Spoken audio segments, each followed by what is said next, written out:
नमस्कार। उत्तर प्रदेश के मुख्यमंत्री योगी आदित्यनाथ की बढ़ती लोकप्रियता ने राज्य ही नहीं बल्कि राष्ट्रीय राजनीति में भी हलचल मचा दी है। वे एक ऐसी शख्सियत हैं जिनके बारे में कभी राजनीति में शुरुआत करने से लेकर अब तक कई तरह की चर्चाएं होती रहती हैं। उनके कट्टर हिंदुत्व और त्वरित निर्णय लेने की क्षमता ने उन्हें व्यापक समर्थन दिलाया है, लेकिन इसी बढ़ती लोकप्रियता के साथ कई खतरनाक पहलू भी जुड़े हुए हैं। योगी आदित्यनाथ के शासन ने राज्यों में कुछ ऐतिहासिक बदलाव किए हैं, परंतु उनके फैसले और नीतियों में समाज में विभाजन और संवैधानिक संकट पैदा करते हैं। योगी आदित्यनाथ का हिंदू से जुड़ा दृष्टिकोण उनकी राजनीति का मूल केंद्र है।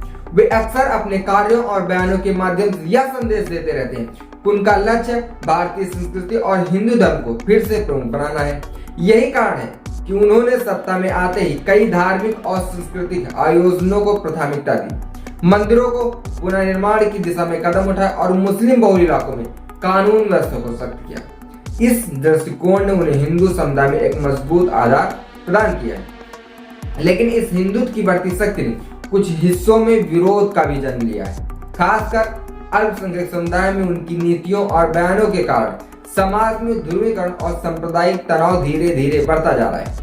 इन फैसलों से भारतीय समाज में एक खतरे का संकेत मिलता है, जो सामूहिक और सामाजिक ताने बाने के लिए नुकसानदेह भी हो सकता है।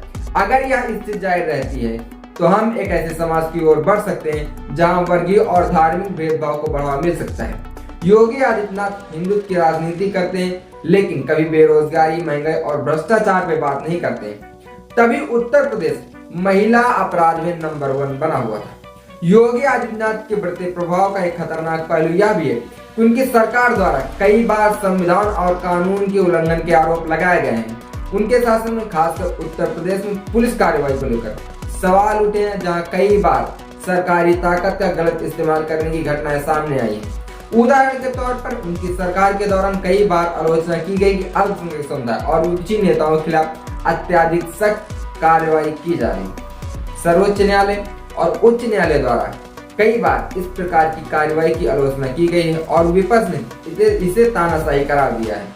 विपक्ष का कहना है कि भारतीय जनता पार्टी संविधान का पालन नहीं करती है। यदि यह प्रवृत्ति लगातार जारी रहती है तो इससे संविधान और न्यायपालिका की स्वतंत्रता पर गंभीर प्रभाव पड़ सकता है, जिससे भारतीय समाज लोकतंत्र को भी खतरा हो सकता है। योगी आदित्यनाथ की बढ़ती लोकप्रियता ने समाज में टकराव और सांप्रदायिक दोष को भी बढ़ावा दिया है। उनके कार्यकाल में कई ऐसे घटनाक्रम हुए हैं जो समाज में तनाव को बढ़ाते हैं। उत्तर प्रदेश में विभिन्न स्थानों पर सांप्रदायिक दंगे और सामूहिक हिंसा की घटनाएं हमेशा सामने आती रहती हैं। उनके मुखर बयानों और सख्त नीतियों से इन घटनाओं को और हवा दी गई है, जिससे राज्य में सामाजिक शांति और सामंजस्य पर संकट भी उत्पन्न होता रहता है।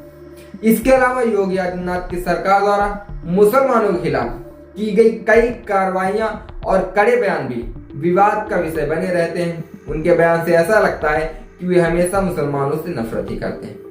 एक तरफ यह हिंदू समुदाय में उन्हें हीरो के रूप में प्रस्तुत कर रहा है, वहीं दूसरी ओर मुस्लिम समुदाय में एक डर और आक्रोश की भावना पैदा कर रहा है। समाज में इस प्रकार का विभाजन न केवल उत्तर प्रदेश के लिए बल्कि पूरे देश के लिए खतरनाक हो सकता है, क्योंकि इससे सामाजिक ताने बाने में दरार आ सकती है। लोकप्रियता की राजनीति और भविष्य में भी कई प्रभाव पड़ सकते हैं। योगी आदित्यनाथ ने अभी हाल ही में कटोगे तो बटोगे का बयान दिया था। बटोगे तो कटोगे का बयान दिया था। उस बयान की वजह से भी कई आलोचनाओं का सामना करना पड़ा। योगी आदित्यनाथ की लोकप्रियता का आधार उनके कार्यों से अधिक उनके कड़े और सीधी बात करने वाले व्यक्तित्व पर निर्भर है। उनका नेतृत्व पद्धति किसी भी राजनेता के लिए चुनौतीपूर्ण हो सकती है, क्योंकि उन्होंने अपनी प्रशासनिक शैली में अधिकतर मामलों में त्वरित फैसले लिए हैं, जबकि यह उनके समर्थकों के लिए आकर्षण का कारण बन सकता है। विपक्ष और कुछ समाज के वर्गों में यह तानाशाही और असंवेदनशीलता के रूप में देखा जा सकता है। उनकी राजनीति के बढ़ते प्रभाव ने उन्हें एक मजबूत नेता तो बना दिया है, लेकिन यह उनके लिए खतरे का भी संकेत हो सकता है। अगर योगी आदित्यनाथ और उनकी पार्टी भविष्य में अपनी नीतियों और बयानबाजी को नहीं बदलती है तो समाज में सांप्रदायिक हिंसा और सामाजिक तनाव की स्थिति और बिगड़ सकती है। इसके अलावा उनका बढ़ता हुआ प्रभाव लोकतांत्रिक संस्थाओं को कमजोर कर सकता है, जो देश की संस्थागत स्वतंत्रता के लिए भी खतरनाक हो सकता है। न्यायपालिका ने अपना निर्णय सुनाया है कि बिना नोटिस के और बिना कार्रवाई के बुलडोजर नहीं चलेगा, लेकिन फिर भी योगी आदित्यनाथ का बुलडोजर रुकने का नाम नहीं ले रहा। योगी आदित्यनाथ की बढ़ती लोकप्रियता भारतीय राजनीति में एक ऐतिहासिक मोड़ का संकेत दे रही है। उनका नेतृत्व देश के बड़े बड़े राज्य उत्तर प्रदेश में बड़े बदलाव को जन्म दे रहा है, लेकिन यह बदलाव कहीं न कहीं भारतीय लोकतंत्र, संविधान और सामाजिक ताने बाने के लिए खतरे का कारण बन सकता है। उनकी नीतियां, विचारधारा और कार्यशैली देश की राजनीति को एक नए मोड़ पर ला सकती है, जिसमें ध्रुवीकरण, सांप्रदायिक तनाव और संविधान के प्रति अवमानना जैसी समस्याएं धीरे धीरे खड़ी हो रही है। आज इस स्थिति को समय रहते नहीं रोका गया तो भारतीय लोकतंत्र के लिए एक खतरनाक दिशा साबित हो सकती है।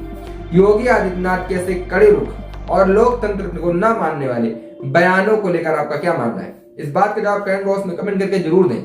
देखते रहिए हालचाल। जय